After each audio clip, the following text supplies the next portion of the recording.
Bukan Wednesday. Ito, kasama ko ulit si husband ko. Hello. And of course, may kasama kami yung mga strangers na nagtiwala. Ito po, ayan. Kilala mo ba to? This is Bonifacio Atundukan Jr., isang MBA. Isa tong stranger, isa to sa hinawakan ko. Ito yung nakwento ko din sa video ko na stranger to me. Basta sinabi ko lang sa kanya, kung ikaw, nasabihan din kita, tulungan mo lang ako na matulungan kita. Ito po siya. Way back, anong year yun, Bon? 2016. 2016. So, assistant principal, tapos give up dahil sa online. At dahil may nakita siya dito na sinubukan ko lang siyang hawakan, hindi ko man kakilala, pero sabi ko, gagawin mo to para sa pamilya mo, para sa sarili mo, hindi para sa akin.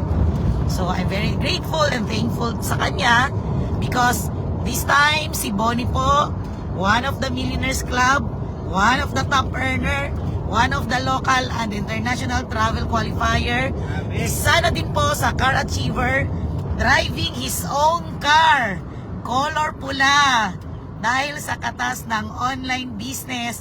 And of course, kung dati po, siya po ay single and no partner, ngayon po kasama din namin, of course, ito. Dito niya po na-met. Actually, seryoso sila sa pagkuha ng pangarap nila. Kaya si Bonnie nakafocus. Same with ito, meet Ivy Joy Tolero, isang dating empleyado. Very loyal sa pagiging empleyado. Bahala na magkasakit. Basta kay gustong-gusto niya at mahal na mahal niya ang pagiging empleyado niya. Which is, tama pala ang sinabi sa kanya ni Bon na, ma'am, may pangarap ka ba? Ma'am, paano pag nagkasakit ka dyan sa trabaho mo? Sobrang loyal mo. Never ka din nakagala, Joy, no? Wala. Ganun eh. Oh, ayan, bumabalik-balik na kami. So, si Joy po ay isang empleyado na very loyal pag tumarbaho. Okay? Pareho kami. Even si Bonnie, nung nakita niya din, nung hindi niya pa nakita itong business na to, grabe, hindi talaga nalilate. As in, early bird sa school. Kaya lang, nung nakita niya ang the realization of life, na oo, grabe, maganda yung pangalan ng work ko, pero ang sahod ko, gano'n, no? Nakakalungkot. Ba't ganon? Ba't ganon? So, actually, hindi lang naman kaming apat ang sumasahod ng minimum. So, we decided na bahala nagtatrabaho, may maliit na sahod, sumubok ng another business, hindi traditional business, kundi yung online business, which is may sistema, may idea, at may concept na. Ganun siya. Kasi even ako, nung hindi ko nakita tong online, raketera ako. Raketera. Si Bonnie, nag-massage ka ba, no? Yes. Nag-massage, ano pa ba ginagawa mo? Aside sa teaching. Nag-tutorial ka? Wala? Ano? Tutor din. Tutor. Para pang dagdag. So, nung nagtuturo ka, may sasakyan ka? 2 wheels, 3 wheels? Maghihintay ng tricycle every morning. Okay, hapon. So, same with sa kay Joy. Kuminsan lakad lang din, kung malakad lang din ng boarding house. Ako wala akong pinagkakitaan na additional, pero ang hirap kasi nga pag wala ka palang work, walang income pag nagkasakit ka. Doon ko na-realize. Active income siya. Mas maganda habang may trabaho tayo, may additional income para pag humina yung katawan natin, nagkasakit tayo, mayroon pa rin backup income. Correct. Ayan, shout out natin si Ma'am Norian, si Ma'am Nina Lumantas, good morning, happy Wednesday. Si Sir Jerry Agabon Villanueva, good morning, diha.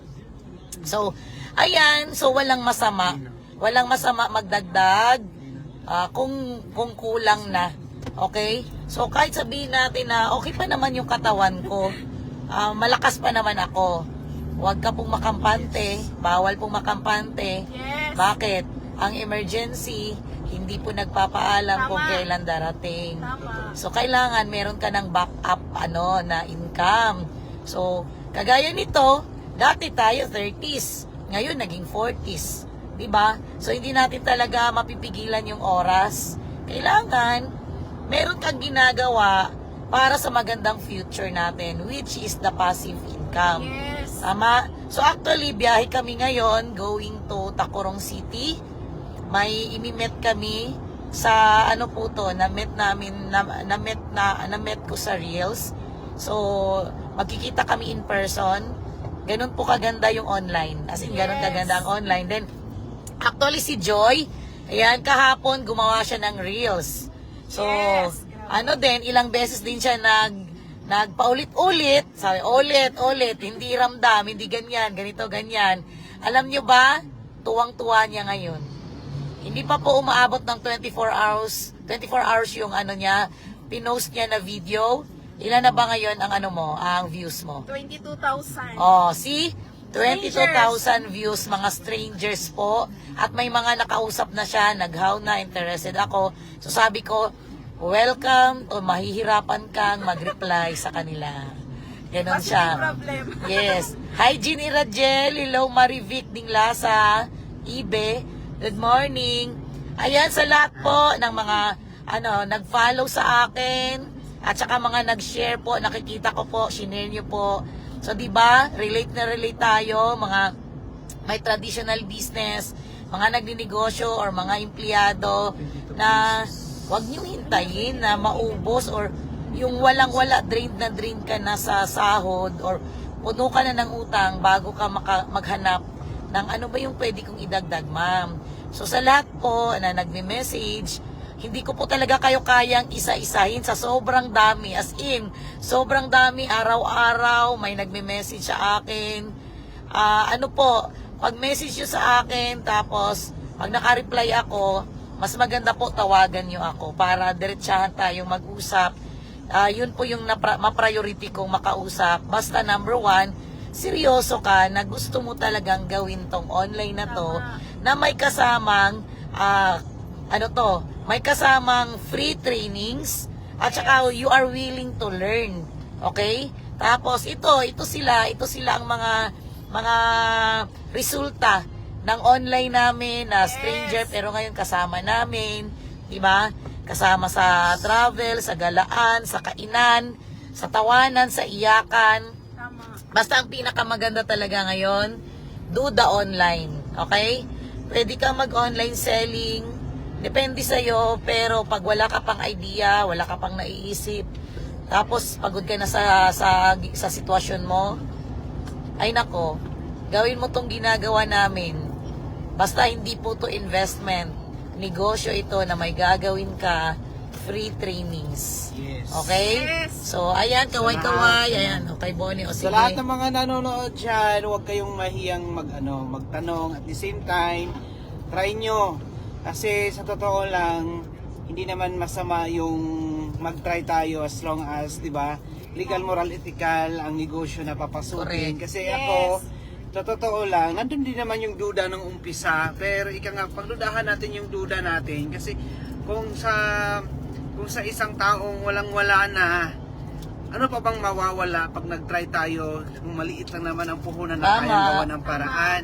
Diba? Kasi normal naman talaga yan, yung duda. Pero kailangan lang talaga natin subukan kasi wala namang mawawala pag nagtatry tayo. Diba? Yes. As long as kaya yung kayang gawa ng paraan ng puhunan, bakit hindi natin i-try? Kasi nagsimula lang din kami sa totoo lang, sa try lang din, try lang muna. Try. Nag-try din mangutang, di ba, Bon? Ang sa'yo, walang Yes, of utang. course. Utang din ba sa'yo, Joy? Dami Utang na din, Joy? Yes, utang. Dami na din akong utang that time. Actually, pag nagtrabaho tayo, I'm not against naman sa employment kasi dyan ako nanggaling. Pero kung hindi ko sinubukan o ginawa ng paraan 2016. actually 2015. Okay, ginawan ko ng paraan, pero 2016 niya ako nakausap talaga na masinsinan sa negosyo na to. Na sabi ko dati extra income lang. Babaw lang pala ng pagkaintindi ko sa negosyo, sa opportunity, sa online business na mayroon kami. So, kailangan lang kasi ang kagandahan sa sistema na mayroon kami is mayroon dito sa negosyo na to is yung libre yung mga trainings, Yung mayroong mag-guide sa atin. Kasi sa totoo lang, mahihirapan tayong pumasok sa isang negosyo kung ang isip natin tayo lang gagawa lahat ng paraan para Correct. kumita. Walang Ang sistema. kagandahan kasi dito, mayroong magko-coach, mayroong mag-guide, mayroong libreng trainings na ibibigay sa atin. Kahit ako mismo, sabi ko, isang Master in Business Administration graduate ako. Pero, ika nga, wala akong business noon. Okay? So at the same time, wala pa rin kahit na masteral degree ako, yung mga teacher ko dati sa pagtuturo, mga empleyado. Pero din. actually, Bon, sige, Bon, Oo. interviewin natin si Bonnie, si MBA. Bakit ka nag-MBA? So, I'm sure makaka-relate po ang mga nagmamasteral ngayon, nagdadagdag ng course, ganito, ganyan. Kasi ganun din naman yung kapatid ko dati si Chimi. Bakit nagdadagdag ng course? Kasi ano ba yung dahilan mo, Bon? Ba't ka nag-MBA? Aside sa ano ba ang 4-year course mo? Commerce. Commerce. Tapos nag-MBA ka dito sa Notre Dame of Marbella University. Yes Tama? po, oo. Oo. Oo, so actually one of the reason kung bakit ako naging MBA, actually wala naman talaga yan sa plano nung una kasi sabi nga ng mga makakatanda is mag-aaral ng mabuti para magkaroon ng magandang trabaho. Pinagsikapan ko po, naging working student ako para makapagtapos ng kolehiyo. Nagtapos ako sa kursong commerce. So it so happen na napunta ako sa school na nirefer ako ng amo ko sa pagiging working student. Napunta ako doon sa school kung saan ako nagtrabaho. And siyempre sa school talaga kailangan talaga nating credential. Kung gusto mo umento sa sahod, kailangan mo ng credential. So, kailangan dagdag credential. So, sinubukan ko, actually, nagkumuha ako ng mga technical vocational na mga certificates para pangdagdag. Pero hindi siya enough. Okay? Kasi actually, pag nasa school ka talaga, kailangan mo talaga masteral or postgraduate kung gusto mo ng mas magandang posisyon. At saka at the same time, magandang sahod, di ba? Pero sa totoo lang, okay din naman, nag-increase din naman ang sahod nung nakapagtapos ako ng kolehiyo. Pero nandun pa rin yung question na bakit hindi pa rin siya enough. I'm not against sa ano natin kasi ako masteral degree talaga ako kasi yun yung unang opportunity na nakita ko na posibleng tumaas yung sahod. Pero napa-question ako nung time na tumaas na nga yung position ko, naging assistant principal na ako, tumaas naman yung sahod ko, pero bakit kulang? Bakit kulang pa din? Okay? Tumaas din So, ang anyway, responsibility mo. Oo, tumaas ang responsibility. Of course, siyempre, talaga as in, stress. Oo, dadagdag yung stress mo. Okay, so, dadagdag yung stress mo bago ka tataasan ng sahod. Okay, ganon siya. Okay, so, grabe. I'm so thankful na isa sa mga estudyante ko na naging daan para makita yung online business na sinubukan ko lang din, sabi ko gawin ko lang pang part-time nung una 2015 Yes. November.